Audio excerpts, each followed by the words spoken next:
O que eram os quilombos? Os quilombos eram locais onde os africanos escravizados se refugiavam dos maus tratos que sofriam nas fazendas.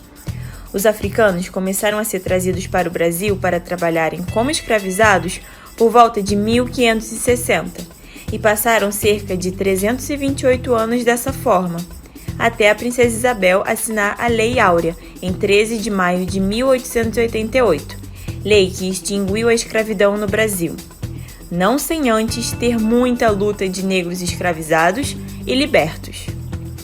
Durante esse tempo, 4 milhões de africanos foram trazidos à força para o Brasil e escravizados nas lavouras. Esse número aumenta ainda mais se for somado com os seus descendentes nascidos em solo brasileiro. Eles eram capturados na África e chegavam de navio em condições desumanas, vendidos em feiras e trabalhavam por toda a vida nas fazendas. A alimentação deles era precária, não havia cuidados médicos e muito menos direito à educação. Assim, eram amontoados em senzalas e ainda sofriam os mais diversos castigos físicos. Para fugir dessa triste realidade, muitas dessas pessoas escapavam das fazendas e se escondiam nos mucambos, que depois ficaram conhecidos como quilombos, ou em comunidades isoladas na mata, de difícil acesso.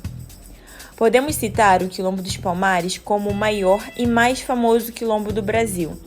Palmares, que recebeu esse nome por estar em uma área cercada de muitas palmeiras, estava localizado em Alagoas e chegou a abrigar cerca de 20 mil pessoas.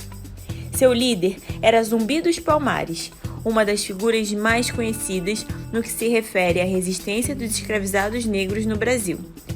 Zumbi foi rei de Palmares até o ano de 1695, quando os portugueses, em 20 de novembro, sob o comando do bandeirante Domingos Jorge Velho, o mataram, um ano após a destruição do quilombo. Por esse motivo, o dia 20 de novembro foi escolhido como Dia da Consciência Negra.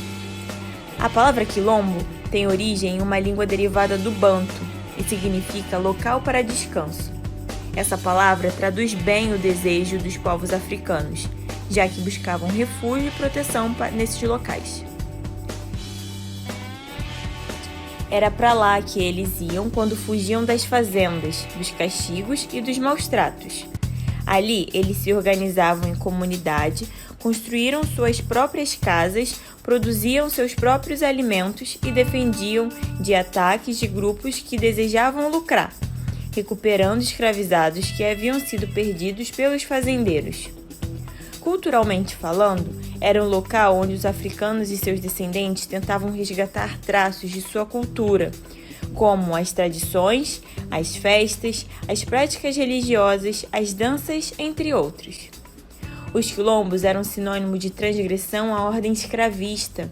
As autoridades coloniais os chamavam de contagioso mal, porque eram muitos, estavam por toda parte e atraíam cada vez mais fugitivos, homens brancos, pobres e indígenas.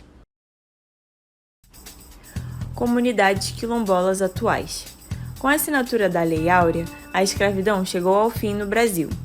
Porém, as consequências desse grande espaço de tempo que trouxe negros à força da África para torná-los escravizados são sentidos até hoje pelos seus descendentes. Afinal, se contabilizarmos desde o início da chegada dos africanos, os negros têm mais tempo como escravizados do que como livres no Brasil. Sem dinheiro, sem terras e sem apoio do Estado, os negros foram construindo suas vidas apenas com a coragem que tinham. Muitos que já habitavam as comunidades dos quilombos permanecem lá e continuam até hoje. Os povos remanescentes de quilombos e seus descendentes estão presentes por todo o Brasil.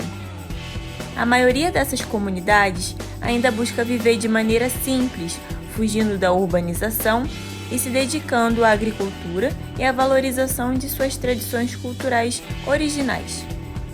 Por terem se desenvolvido em locais de difícil acesso, fato justificado pela necessidade de se esconder dos fazendeiros enquanto quilombos, essas comunidades sentem a precariedade em serviços públicos como educação e saúde.